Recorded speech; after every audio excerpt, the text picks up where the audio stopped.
Volvemos aquí en ADN Deportivo, el programa oficial de la Confederación Argentina de Deportes. Y como todas las semanas, ya la veo, a Elia Costa, nos vamos a meter en la columna, en su columna de género y deporte, deporte y género, para ahondar en temas que realmente nos interesan a todos y a todas. Y lo veo como una invitada, así que ella misma la va De a lujo. presentar.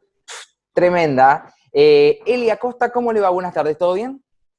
Hola Nacho, hola chicos, ahí a toda la mesa, muy buenas tardes Ay. para todos y para todas, porque tenemos una invitada también de lujo hoy, que la voy a estar presentando. Esta columna va a ser particularmente, nosotros acá en ADN Deportivo mostramos de todos los deportes, ¿no?, que agrupa la Confederación, pero en este capítulo en particular vamos a estar hablando de lo que tiene que ver con el fútbol femenino, porque esta referente y gran periodista que vamos a tener acá en ADN es particularmente, hizo un trabajo muy minucioso y viene haciendo un trabajo muy fuerte en lo que es mostrar justamente el fútbol femenino.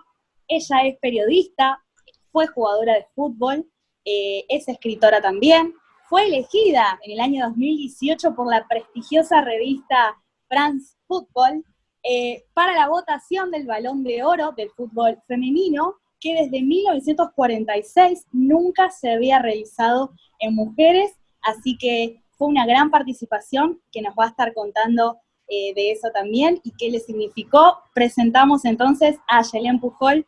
Muchísimas gracias por estar acá, Yelén, un gusto tenerte en ADN Deportivo. ¿Cómo estás? Hola Eli, ¿qué tal? No, muchísimas gracias por tremenda presentación. Me No, encanta, gracias, me encanta presentarlas así a mis invitadas. gracias por el espacio, gracias por hacerme parte también. Por favor, es un honor para nosotras tenerte, así que presentarte así es una manera, es lo mínimo que podríamos hacer. Aparte me siento muy identificada con vos porque de alguna forma yo también hablo desde un rol de periodista deportiva, también soy jugadora de futsal, no de fútbol 11, pero de futsal. También me gusta mucho escribir, no soy escritora, todavía aclárese, ahí tengo un largo camino ahí para recorrer, pero bueno, estuvimos en el curso de literatura y deportes de Ariel Sher, te vi ahí participando también, así que nada, me siento muy identificada en el camino que estás realizando, así que de mi parte también es una admiración grande. Bueno, ya que arrancamos por la presentación, Ayelén, quiero que me cuentes, si querés empezamos por ahí entonces, lo que fue esa convocatoria a formar parte de ese excelentísimo jurado en la cual, bueno, fue la primera vez que se entregaba el Balón de Oro a las jugadoras. Bueno, otra vez, muchas gracias, Eli. Creo que somos un montón de compañeras que que venimos peleando por un montón de espacios, ¿no? Esto que por ahí está muy en tema sobre el patriarcado y el machismo en la sociedad, creo que está bueno empezar a llevarlo también, a charlarlo con compañeros y compañeras en lo que tiene que ver con el periodismo deportivo, que claramente hay una desigualdad. La convocatoria, lo del Balón de Oro, obviamente que fue linda y estuvo bueno. Me parece que tiene que ver como con un triunfo colectivo, ¿no? Más que personal, individual, y que es esto como, bueno, de venir ocupando lugares y de venir siguiendo también una disciplina que en el mundo del deporte y en el periodismo deportivo en particular estaba siendo invisibilizada, ¿no? Creo que, bueno, como todos y todas ya sabemos, no es que el fútbol femenino existe desde ahora, ¿no? Desde ahora que la revista Pro Fútbol otorga un premio, ¿no? Hay, bueno, siglos de historia y todas esas historias empiezan a salir a la luz y empieza a estar bueno, narrarlas, contarlas, visibilizarlas, y creo que tiene que ver con eso, ¿no? Obviamente que Fran Fútbol saca el premio al Balón de Oro justo cuando se venía el Mundial en ese país, y ahí claramente hay una relación entre eso. Pero bueno, nada, fue un honor, es un honor, ojalá que creo que marca también el avance que las futbolistas vienen haciendo en ese terreno también. ¿Te animás, Ayelén, a hacer como una especie de línea de tiempo? Digo, porque vos haces un trabajo bastante minucioso, ¿no? De hecho, en el libro ¿Qué jugadora?, de la cual también vamos a desarrollar en el programa, hablas de un siglo de fútbol femenino, entonces estaría bueno como organizar, si te animás, hacer una línea de tiempo desde que se jugó el primer partido, que data desde el año 1923, cuando en el medio se juega también el Mundial, en el 71, luego respecto al Mundial 2019, cuando Argentina juega con Escocia, cuando se da la semiprofesionalización del fútbol femenino y es presentado por la AFA. ¿Te animás a hacer una línea de tiempo más o menos como para que de paso los que ven el programa sepan, ¿no? Y se interioricen cómo fue toda esta etapa y cómo realmente el fútbol femenino no es de ahora, sino que viene formándose desde hace bastante. Sí, los primeros registros de mujeres jugando al fútbol por ahí vienen desde Inglaterra, ¿no? Y a fines de 1800, a fines de ese siglo. Obviamente que hay, bueno, otros registros, digo, había un juego chino llamado Cuyu, en el que las mujeres ya participaban, ¿no? Como hablamos de miles y miles de años atrás, o incluso juegos egipcios, con pelota de los que las mujeres ya participaban, hasta vinculados o en comunidades indígenas a cuestiones agrícolas y de la cosecha y la fertilidad, bueno, un montón de cuestiones.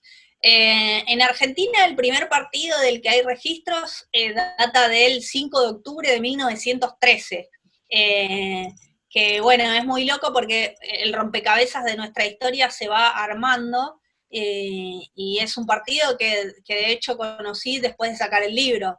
En el libro el primero que aparece es uno de los primeros que se realizó en la ciudad de Buenos Aires, porque el del 13 fue en Rosario, y que está anunciado en los diarios como el primer partido de la historia, fíjense, ¿no? Como, bueno, 10 años antes en verdad había habido otro fuera de la ciudad.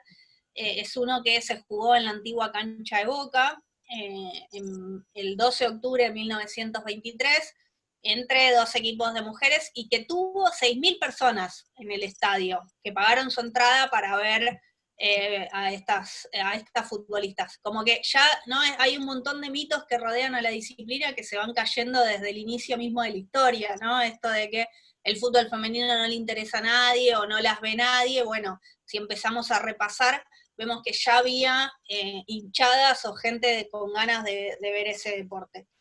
Después hay rastros o hay registros de que se siguió jugando en todas las décadas, ¿no? Esos registros los vamos armando en base a relatos orales y a fotografías que aparecen. De la década del 40, por ejemplo, en la provincia de Santa Fe, de la década del 50 en la ciudad de La Plata, en el Parque Pereira Iraola. Después, obviamente, en el 60 también, y aparece como una gran epopeya, lo del Mundial de 1971, ¿no? Que en verdad ese grupo de jugadoras ya venía jugando al fútbol en partidos que se hacían, en exhibiciones. Lo que pasaba era que por ahí, bueno, algunos empresarios o representantes de futbolistas varones organizaban, ¿no?, esto como un espectáculo que las futbolistas recuerdan con mucho orgullo, pero que lo que parece ser es que como que era un atractivo, como si fuera a exponer a mujeres barbudas en circos. Vieron que era como una costumbre, como algo, che, mirá esto, qué raro, nos reímos de eso. Después lo que pasaba es que cuando empezaban a jugar, claro, veían que jugaban bien, ¿no? Y se armaban grandes partidos, entonces cambiaba un poco la mirada. Bueno, y de ahí creo que el Mundial obviamente es un hito, bueno, que desde que se conoció la historia fue bastante tratado y bastante contado. Tenemos a muchas de esas futbolistas vivas, afortunadamente, que nos pueden contar la historia. Bueno, y ahí hace, perdón que te corto, no, de las 16 jugadoras, 8 todavía están vivas, ¿no? No, me parece que son 10. Ah, son 10, ok. Que son parte, digamos, de las pioneras del fútbol femenino actualmente. Sí. Que bueno, eso es una reparación histórica inmensa. Imagínense que eran futbolistas que estaban en su casa. La primera selección argentina que le gana a Inglaterra en un mundial estuvo integrada por mujeres. Fue esa, tuvieron que pasar 15 años para que después, en el mismo estadio, muy llamativamente, ¿no? En 1986, bueno, el equipo de la selección de Carlos Bilardo volviera a conseguir un triunfo. Pero bueno, claro, 15 años antes ya alguien había hecho, de hecho, el doble de la cantidad de goles que Maradona, ¿no? Que es Elba Selva. Creo que ese partido particularmente es el que por ahí nos invita como, bueno, a hacernos estas preguntas, ¿no? ¿Por qué los manuales del fútbol, por qué no aparecen las mujeres? ¿Qué pasa si en verdad ya jugaban, ¿no? Como que está bueno como preguntas iniciales para, bueno, para empezar a deconstruir todo este machismo, ¿no? Que muchas veces, con el que muchas veces nos formamos incluso también nosotras y nosotros que somos profesionales.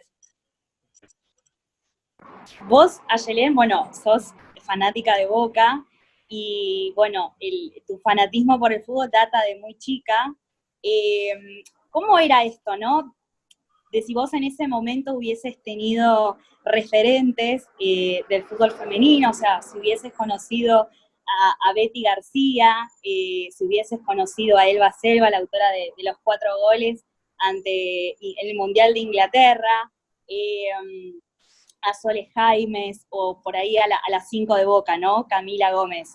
Hoy hubieses tenido un póster de ellas en su habitación, digamos, hubiese sido otra la historia si se las hubiese reconocido, o si la historia en ese momento, ¿no? También estaba contada por futbolistas, no estaríamos hablando, digamos, de ídolos boquenses del mundo masculino, digamos.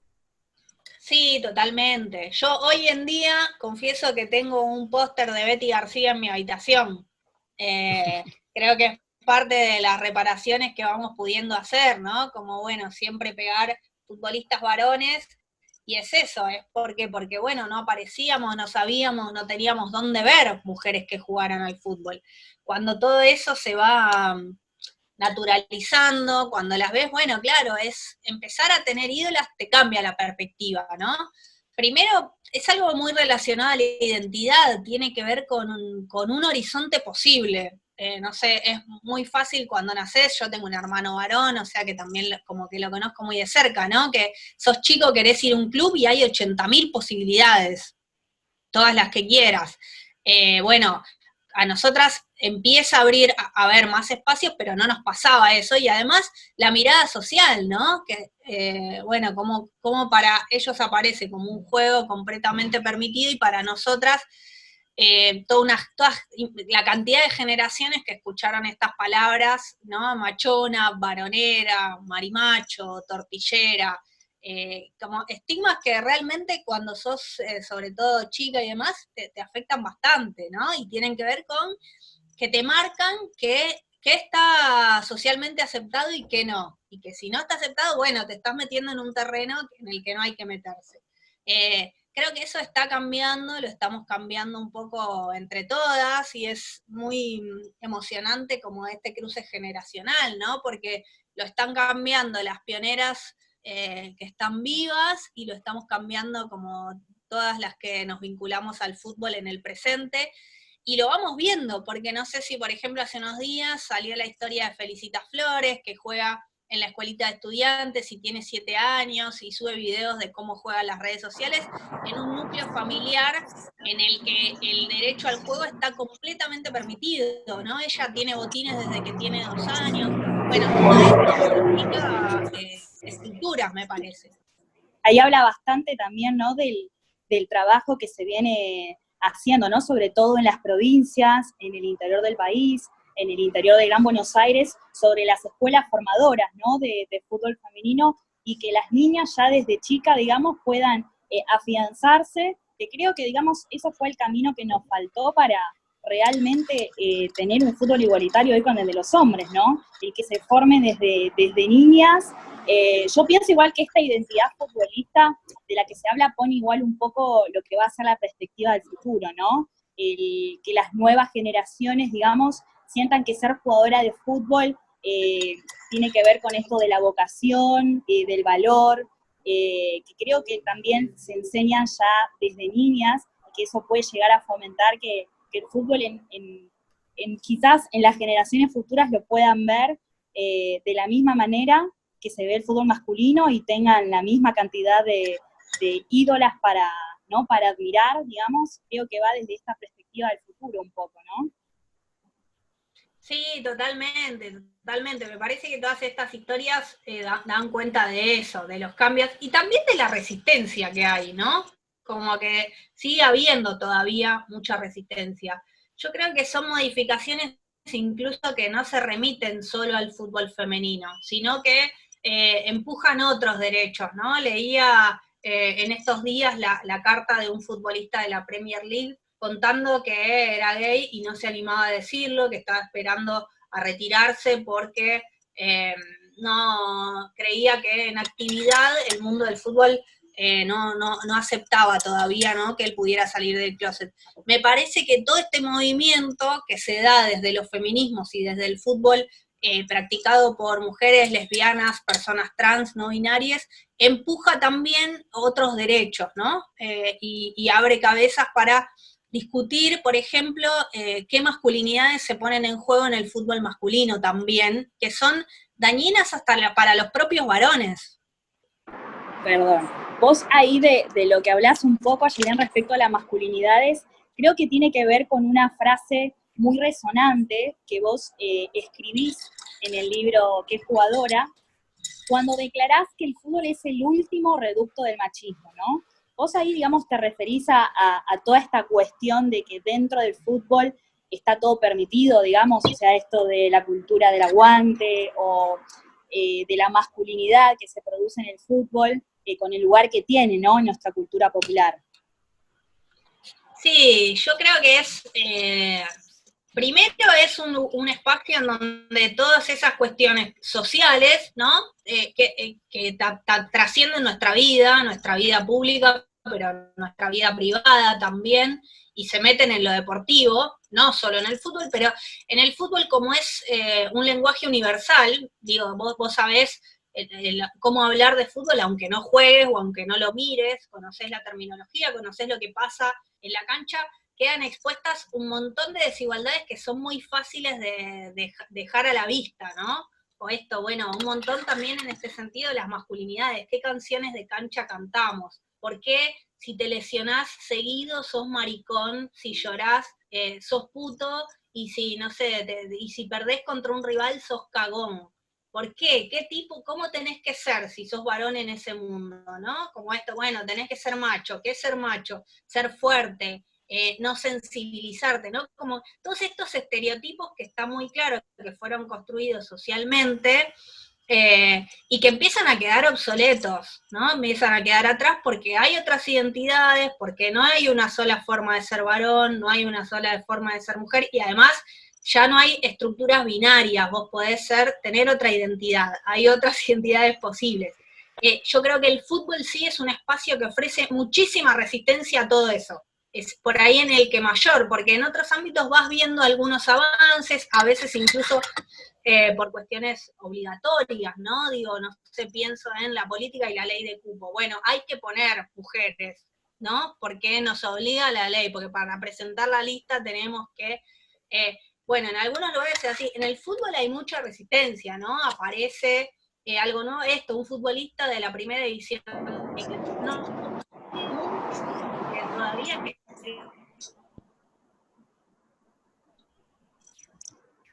Hola, hola. Se cortó un poco, me parece, ¿no? ¿Me escuchan? Sí, Sí, ahora sí, Ayelen. Sí. Ah, está, quedaste Se te como cortó un un ratito cachito. congelada ahí. Sí, eso. Ok, puede ser la conexión. Si quieren Ahí está. retomo. Sí, Dale, por ahí, favor. retoma la última idea, sí, sí, sí. No sé dónde me quedé, pero bueno, creo que sí que el fútbol es como el espacio que mayor resistencia ofrece a esto, ¿no? Cuando, no sé, las hinchas o la sociedad de los clubes quieren modificar estatutos para tener más lugares en las comisiones directivas, o cuando exigen protocolos contra la violencia porque quieren clubes libres de violencia, como que cómo hay resistencia, cómo son agredidas en las redes sociales, como que a ese mundo no quieren que entremos, ¿no? Hay algo de eso. En el periodismo deportivo también se ve, ¿no? Con colegas que por ahí critican a compañeras por cuestiones de género, porque son mujeres, entonces si cometen un mínimo error que no sería evaluado de la misma forma, reciben el doble de críticas, o son agredidas, o no sé, o son violentadas de distintas maneras, por ejemplo, menos por la misma tarea que otros compañeros. Creo que el fútbol ahí expresa un montón de resistencia, por eso digo que es como el último reducto, ¿no? Que nos queda por democratizar. Ayelen, ya que estamos hablando, ¿no? Como de esta línea de tiempo, me quiero detener en el momento que las pioneras llegaron a disputar el Mundial de Fútbol Femenino sin director técnico, sin apoyo financiero, sin botines, sin médico. Digamos que se las olvidó hasta que la nueva generación, ¿no? de futbolistas devenidas de esta ola feminista, que parece que llegó para quedarse, decidieron rescatarlas de esta invisibilización, ¿no? Contanos cómo se dio ese intercambio con la ex arquera, con Lucía.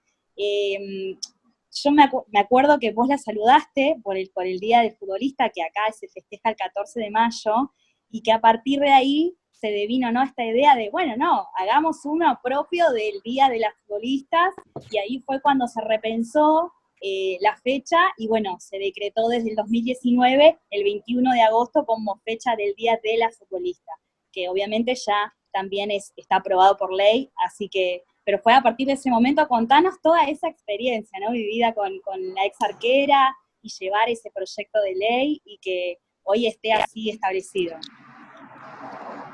Sí, un poco surgió como de esto, ¿no? De ir charlando como a la necesidad de también tener nuestras propias fechas, porque bueno, ¿no? Ya que nos invisibilizaron durante tanto tiempo en la historia, vamos a visibilizarnos y a contar, ¿no? A contar quiénes son nuestras ídolas, nuestras epopeyas, a recuperar todas nuestras hazañas también. La verdad que, bueno, conocer a Luqui Sandoval para mí fue una ayuda muy grande, porque, bueno, ella se había dado la tarea de encontrar a todas las futbolistas del país, y entonces, a la hora de reconstruir la historia, el espacio de pionera fue clave, ¿no? Ahí como había muchísimo material, muchísimos datos, muchísimas historias. Y claro, cuando llega el día fue, bueno, tenemos que tener nuestro día, ¿no? Y si Ernesto Grillo le hizo un gol imposible a Inglaterra, bueno, ¿por qué él no el 21 de agosto, que fue el día en que en 1971 la selección le gana 4-1 a Inglaterra? Así que bueno, nada, la verdad que ahí también, bueno, un trabajo importante en la legislatura de un montón de compañeras, de Tamara Aber, de Julieta Oces, de Mónica Santino, que estaban en la comisión de mujer y que pelearon, porque claro, por ejemplo, por ahí esta historia no se conoce, pero el bloque del PRO, que era mayoritario en su momento, no quería aprobar el día, ¿no? El argumento era, ¿para qué si ya hay un día? Sí, Lo bueno, cajoneó al pero proyecto, no es lo ¿no? mismo. Tuvo, creo que varios meses cajoneado hasta que se volvió a reactivar. Exactamente, ¿no? Como, bueno, y además no es lo mismo, ¿no? Porque tenemos que celebrar hazañas de otros. En verdad era algo que venimos haciendo como toda la historia. Cuando las recuperamos, bueno, entonces el trabajo militante de las compañeras fue muy importante para que esa ley saliera. De hecho, se está esperando que le falta la media sanción para hacer una ley nacional. Y lo mismo, creo que lo que abre es, bueno, una identidad posible, ¿no? Es nuestro día para celebrar, es el día de las futbolistas para celebrar, para juntarse, para tener un motivo más y para jactarse ¿no? Para poder decir, bueno, somos futbolistas, acá estamos. Deteniéndonos un poco en el libro que escribiste, ¿no? De qué jugadoras, bueno, vos después participaste también en otros libros, pero este particularmente que está escrito por vos, no habrá sido fácil, ¿no? La recopilación de información, teniendo en cuenta, ¿no? Que la poca difusión que había en ese momento, digo, vos no ibas a una biblioteca y encontrabas información sobre cuándo se jugó el primer partido y de qué futbolistas representadas había y quiénes eran goleadoras. Digo, te habrá servido mucho la recopilación, ¿no?, por parte de los testimonios de las propias jugadoras, ¿no?, al momento de escribir el libro. Sí, sí. Es muy loco, pero no, bueno, vieron que Google es como la respuesta a todo. Bueno, para el fútbol femenino no es la respuesta a ninguna pregunta tampoco, porque googleás y no aparecemos. Sí, el libro tiene obviamente, bueno, muchísimo de relato oral de tantísimas compañeras, jugadoras, exjugadoras, directoras técnicas que aportaron su voz a contar la historia.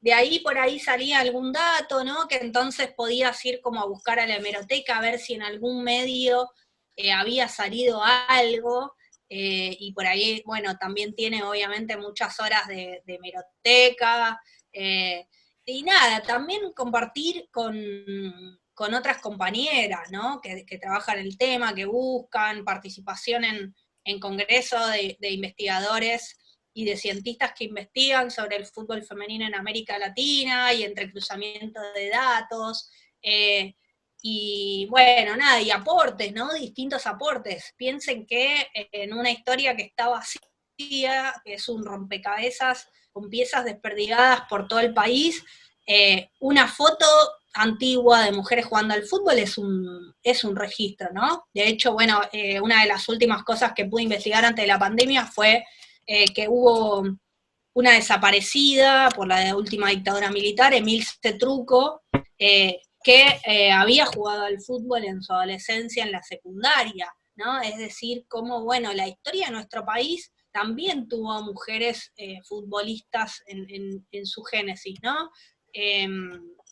Y creo que, bueno, que eso también hace a ir rearmando el rompecabezas, que me parece que lo vamos rearmando entre todas, entre todo lo que aparezca y vayamos juntando por los distintos puntos de nuestro país.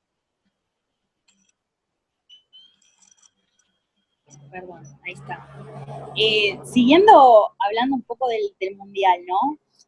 ¿Vos creés, Ayelén, que si hubiese pasado, porque a ver, recordemos que justo coincide la fecha en que ese Mundial que se juega en ese mismo estadio, en el Estadio Azteca, que fue ante muchísimas personas, también se recuerda ahí los goles de Maradona, ¿no?, que son recordados mundialmente. ¿Crees que hubiese sido otra la historia si ese mundial lo hubiesen jugado hombres? Si El Bacelo hubiese sido un hombre y hubiese marcado los 4 goles, ¿se recordaría con otra historia? ¿Los tendrías en los programas de televisión, dando notas, como pósters, como referentes, si hubiesen sido hombres en vez de mujeres? Se me colgó en el medio un poquito, pero creo que si entendí la pregunta es si hubiera sido lo mismo. Si la repercusión hubiera... Y evidentemente no, porque ese mundial del 71 existió y nadie le prestó atención, ¿no? En aquellos días, por ejemplo, el diario Clarín sacaba apenas recuadritos de lo que iba pasando en México y no todos los días, ¿no? Creo que si no, bueno, todos y todas conoceríamos la cara del Baselva. Tendríamos remeras pintadas con su cara. No sé si, por ejemplo, todos los que están acá la conocen. Estoy segura de que no la reconocerían por la calle. Todavía nos falta, bueno, eso, empujar mucho.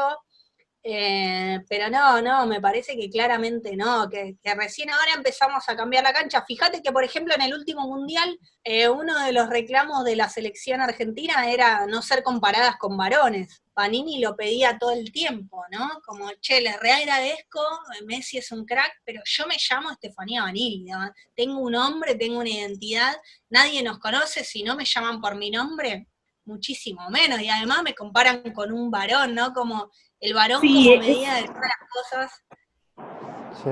es como esto de decir, ¿no?, entrar en las comparaciones de, bueno, la futura Maradona o la futura Messi, como de seguir igual haciendo las comparaciones en futbolistas varones, ¿no? Sí, tal cual. Bueno, nada, creo que es algo que empieza a cambiar. Sí, el último mundial fue re importante porque el partido con Escocia sobre todo y esa remontada, creo que lo que nos hizo, o que les hizo dar cuenta a muchas personas es que se trata de fútbol. Y nos pasa lo mismo, no importa quién esté en la cancha, ¿no? Que creo que ahí la gente quería que ganara Argentina y seguía el partido con muchísimo entusiasmo, mucha emoción, la adrenalina que te da la posibilidad de empatar en el último minuto. Bueno, y miraron una selección argentina de fútbol femenino. Para mí era muy loco ver las calles, la gente prendida a los televisores, como si fuera un mundial de fútbol masculino, pero en este caso era, bueno, de hecho creo que había tenido como 8 puntos de rating. Si uno compara los puntos de rating, creo que cada un punto son 150.000 personas, multiplicalo eso por 8, o sea, tuvo mucha presencia. Igual yo creo que más allá del empate épico, ¿no? Que representó dar vuelta a ese partido, ir 3-0 abajo, más el VAR, más el penal que erra Florense, que tiene que volver a patear, porque se había adelantado la arquera de Escocia y lo vuelve a patear y ahí marca el tercero. Yo creo que más allá de todo resultado épico, está este trabajo que se da a partir de las organizaciones feministas, ¿no? De las agrupaciones que empiezan como a concientizarse, ¿no? Porque a partir de ahí muchas agrupaciones empiezan a formarse, por ejemplo, Racing Feminista, San Lorenzo Feminista, Huracán Feminista. Ese partido marcó mucho. Yo creo que más que el resultado, marcó esto de las agrupaciones como conciencia de clase, ¿no? Sí, hay una articulación entre los feminismos en la calle y las futbolistas en las canchas o las deportistas en general, que nos hace organizarnos, me parece. Creo que si algo rompimos, vos sabés que cuando hice el libro había una frase que se repetía en todos, absolutamente todos los relatos, y era esta sensación de soledad, ¿no? Yo estaba sola, era la única entre todos los varones, ¿no? Me parece que si por ahí algo dejó el feminismo como huella imborrable, es esto de la construcción colectiva, ¿no? Y de empezar a organizarnos en los lugares que estamos, si queremos, para transformar algunas cuestiones, porque solas va a ser más difícil, ¿no? Y eso claramente está sucediendo en el deporte, no solo con las hinchas y las socias, como vos bien decís, sino también con las deportistas. Bueno, el reclamo, la selección argentina claramente tuvo reclamos colectivos, de organización colectiva, antes del Mundial. Las futbolistas lo tuvieron por el pedido de un fútbol feminista, disidente y profesional. Creo que eso, y que va pasando en todos los deportes, no solo en el fútbol, ¿no? En el vóley y en el básquet, bueno, ahora podemos seguir lo que están reclamando las gigantes, también organizadas. Creo que sí, que eso tiene un cruce que va más allá de la cancha, que es histórico, que es cultural y que tiene que ver con un contexto de lucha feminista muy presente y muy potente. Sí, bueno, es el espacio donde yo no monopolizo la palabra y donde la cedo a que cualquiera de mis otros 3 compañeros pueda hacerte la pregunta que quiera. Así que, chicos, todo de ustedes. Gracias, Eli. Aye, te hago una y después, bueno, hablo el juego para mis compañeros. Hemos hablado, o han hablado ustedes, de una línea de tiempo y han hecho un recorrido espectacular que quizá en algunos datos yo no lo sabía y está bueno por ahí para el que lo sabe refrescarlos y para el que no sabe visibilizarlos, ¿no?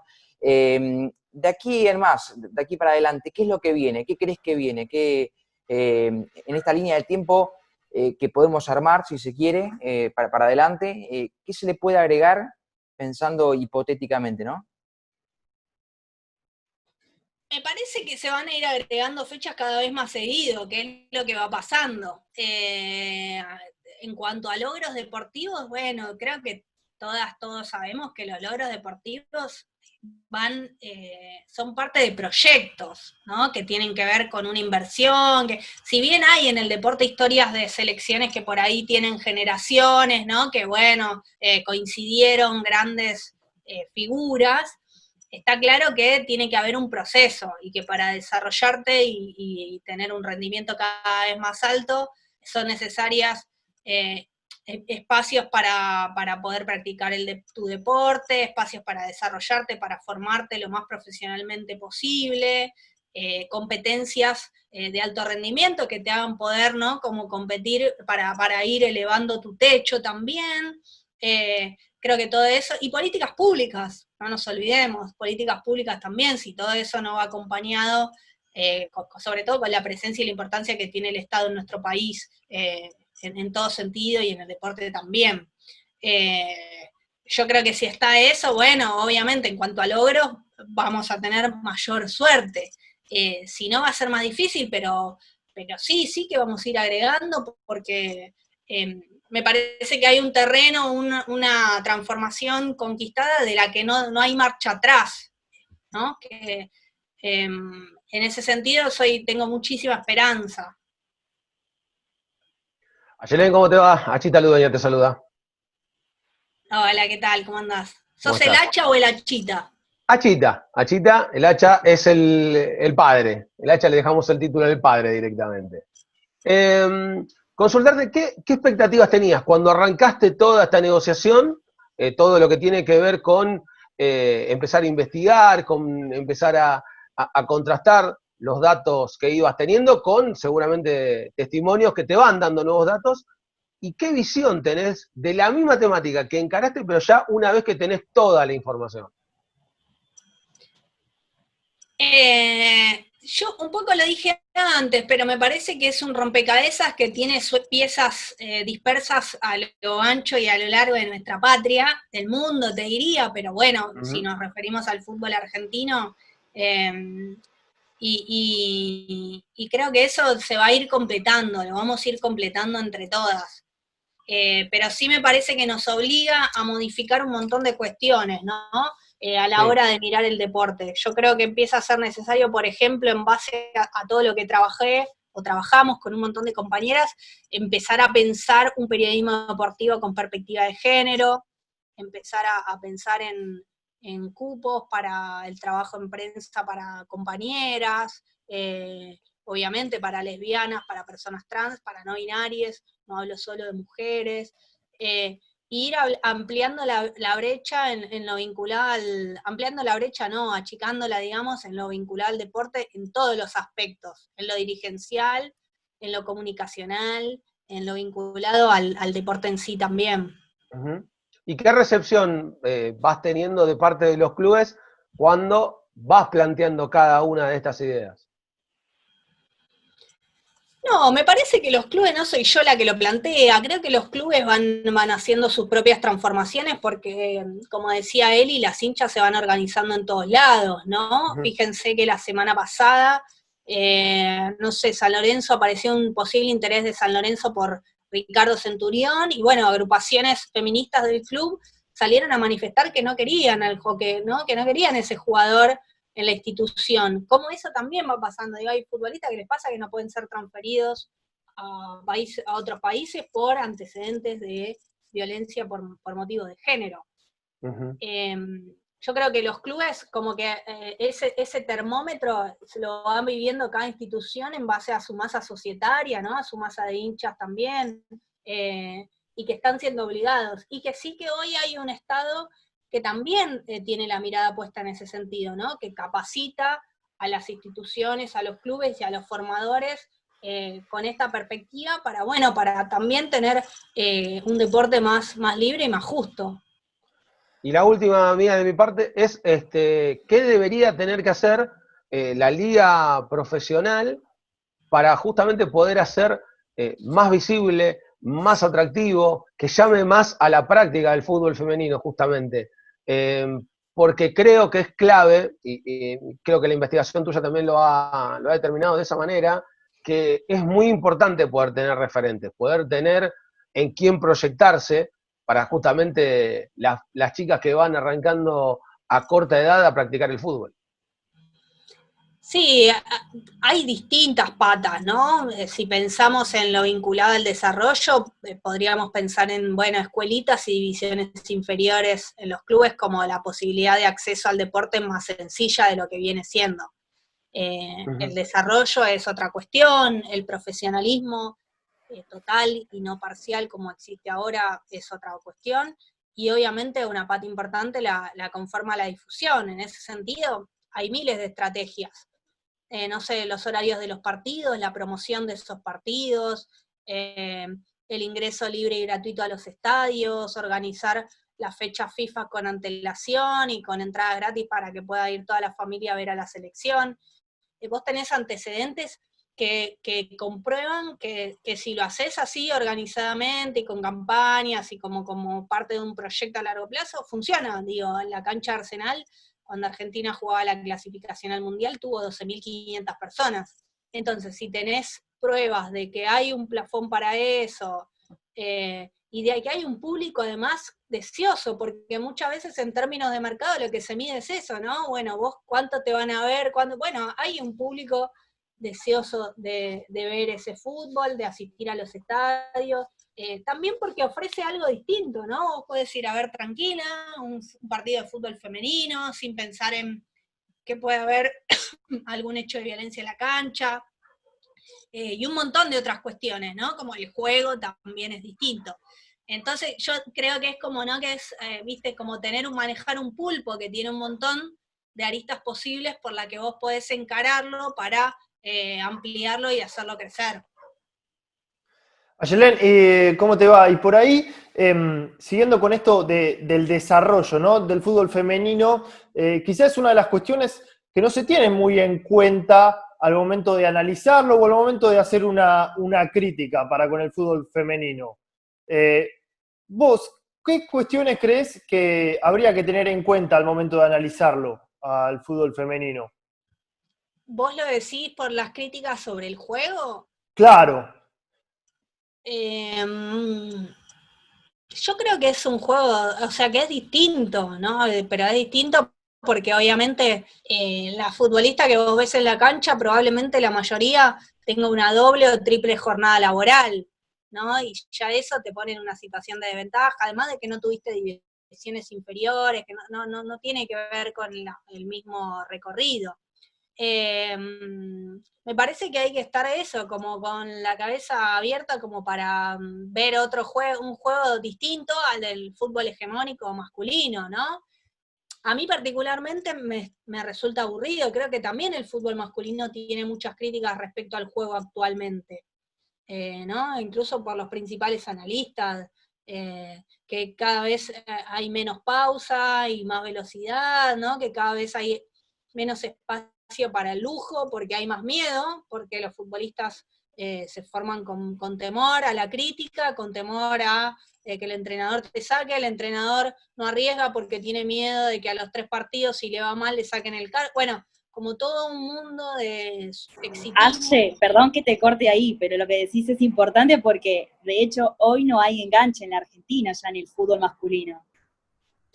Totalmente, creo eso, como que son muy poquitos los equipos que vos decís, lo miro porque me gusta cómo juega. Y cuántos jugadores que vos decís, lo miro porque me gusta, porque sé que va a gambetear, que va a arriesgar, ¿no? El fútbol es un juego de arriesgar, donde lo divertido es eso también, además del desempeño colectivo. Entonces, bueno, eso, creo que hay muchas críticas al fútbol masculino que son distintas a las críticas hacia el fútbol femenino, ¿no? Que tienen saña, que tienen odio, que tienen una carga de machismo muy importante, pero creo que sí, que hay un montón de aspectos del juego del fútbol femenino actual que son atractivos para ver, sin esperar lo mismo, como y teniendo en cuenta esto del desarrollo, obviamente. Ayelen, y vos siendo bueno, una experta y una vasta conocedora de la historia del fútbol femenino, también del presente, ¿qué te imaginás de cara al futuro? ¿Cuándo Argentina quizá podría convertirse en una potencia? Me parece que falta mucho, me parece que falta mucho. En este contexto actual falta mucho, pero sí, por ejemplo, ayudaría o ayudar a algunas iniciativas que se organice acá la Copa Libertadores, ¿no? Que se hagan esas competencias, que la selección en fecha FIFA pueda competir con rivales de jerarquía y en estadios, y no un día de semana a la mañana en el predio de la AFA, en la cancha auxiliar. Digo, como que todo eso hace crecer la disciplina, potencia, que genera que más niñas, por ejemplo, quieran ser futbolistas, que más niñas quieran asistir a clubes a practicar ese deporte, y todo eso en algún momento tiene sus frutos, ¿no? Y Bueno, también para ir la cuestión de libertades, porque, perdóname Eli, sí. quiero agregar, porque seguramente haya muchas Felicitas Flores a lo largo y a lo ancho del país. Lo bueno es que tengan la libertad de poder expresar sus habilidades futbolísticas. Sí, totalmente. Mira, pensá que, por ejemplo, la selección que fue al Mundial estuvo integrada en su inmensa mayoría por jugadoras del interior del país, por ejemplo, y el campeonato local que tenemos es solo de equipos de Buenos Aires, la ciudad de Buenos Aires, y uno solo del interior, Rosario. Claro. Pero si el haces el tema es que recorrido por los más poderosos, por Boca, por la Guayurquiza, por los que pelean, también está integrada en su mayoría por el fútbol. Entonces, también en esto de los aspectos que enumeramos, hay que agregar que tiene que haber una mirada federal del desarrollo del fútbol, que hoy no existe. sí, bueno, Morelo hace ese trabajo un poco.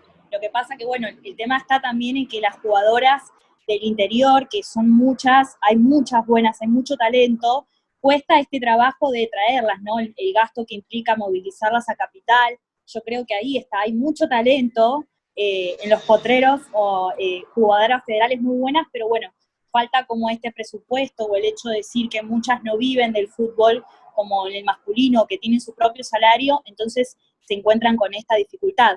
Pero bueno, yo creo que vamos camino a un fútbol profesional, a un fútbol disidente, a un fútbol que realmente se cuente y sea escrito por todos y todas. Así que nada, Yelén, felicitarte, agradecerte por esta hermosa columna. Estamos todos muy contentos con tu presencia acá. Mirá que los chicos no son de hacer más de 2 preguntas en cada columna. Los mandé al frente. Así que nada, disfrutamos mucho tenerte hoy acá en ADN Deportivo. Seguramente te volveremos a tener, porque ADN Deportivo se está expandiendo, así que nos encantaría volverte a tener nuevamente. Así que nada, muchísimas gracias, Ayelen, por esta participación. No, bueno, muchas gracias a ustedes. Ahí Eli, fuerza en el espacio, a seguir defendiéndolo. Les agradezco mucho en serio por la invitación. Nada, un placer. Les mando un abrazo grande. Chau, Ayelen, gracias. Gracias a vos, Ayelen. Bien, ha pasado Ayelen Pujol aquí en ADN Deportivo. Eli, ha sido un enorme placer, hermosa columna y seguramente ya la semana que viene volvemos con más información aquí al aire. Por supuesto, un placer, chicos, como siempre. Un abrazo grande. Gracias. Bien, Eli Acosta, en la columna de Género y Deporte.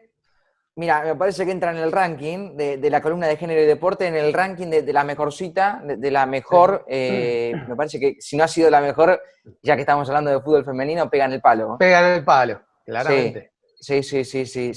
Ayelen realmente es una conocedora en la materia. Una eminencia, es una eminencia. Sí. Hermosa charla, enorme hemos tenido aquí en ADN Deportivo. Vamos a hacer una pausa cortita porque si no el tiempo nos corre, ¿eh? Aquí el tiempo es tirano. Es tirano. Dijo Dascal. Pausa cortita aquí en Radio Argentina y seguimos porque hay más.